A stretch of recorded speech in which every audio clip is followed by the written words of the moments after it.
Let's jump on a rower. 1, 2, 3, 4, 5, 6, 7. Perfect. Let's pull down the rowers. Let's pull 500 meters. Being from Staten Island originally and seeing the way that addiction has kind of gripped the island, I think that most people know someone, either a friend or a family, who's been affected. I know personally I have a few friends that I've lost. So helping this specific class and trying to reach these athletes, it means a little bit more. 3, 2, 1, go! Here we go, let's get 12 done. Yeah, that's one. Not knowing what I was going to do with my life when I got sober, you know, things like this is a, you know, breath of fresh air. Knowing that my life isn't over, my life is just beginning, you know, in my recovery and in my sober life. I'm not an expert in addiction or drugs. I'm just here to try to get them better at CrossFit and try to get them healthier. So we don't really talk about drug use or addiction. We try to keep it positive. Roughly my addiction lasted around 10 years. Towards the end I was using prescription pain medication, you know, in excess. You know, it was uncontrollable. You know, it was very serious. It was nothing that I can even go a couple hours without feeling a physical withdrawal at the end. You know, and it took me to a very, very dark place. You know, where I didn't see no light at the end of the tunnel at all. Drop and punch. Ready, go.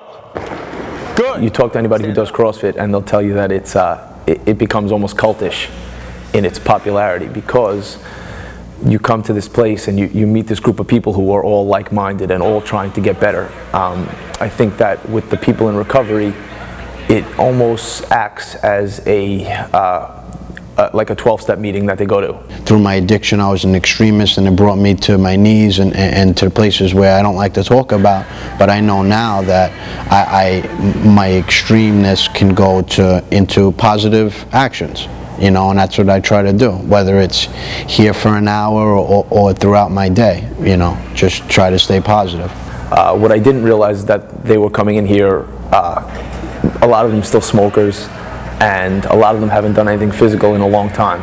So I've had to kind of tone down the workouts a little bit and take a good amount of time on instruction and technique work.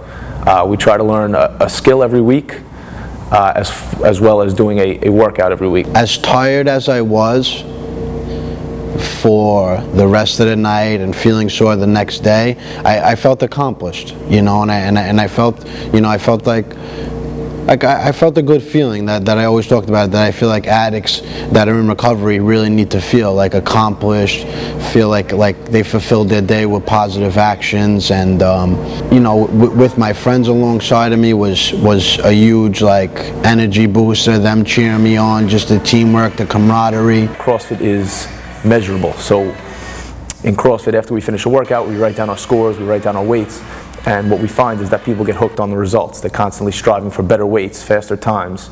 I think that's part of the reason that CrossFit appeals to people in recovery more than the regular gym experience. You might as well set the pace right now. In my eyes, you know, through my addiction and through my recovery, I know that even a minute, you know, with my mind off a drink or a drug is a good minute. Here at Unbeaten CrossFit, we talk about getting 1% better every day. And in CrossFit, you're around a group of people who are constantly cheering you on and helping you to get better. It's a very humbling experience. You know, you come in here, you laugh a little bit, you give some people some high fives, and you earn your 1%.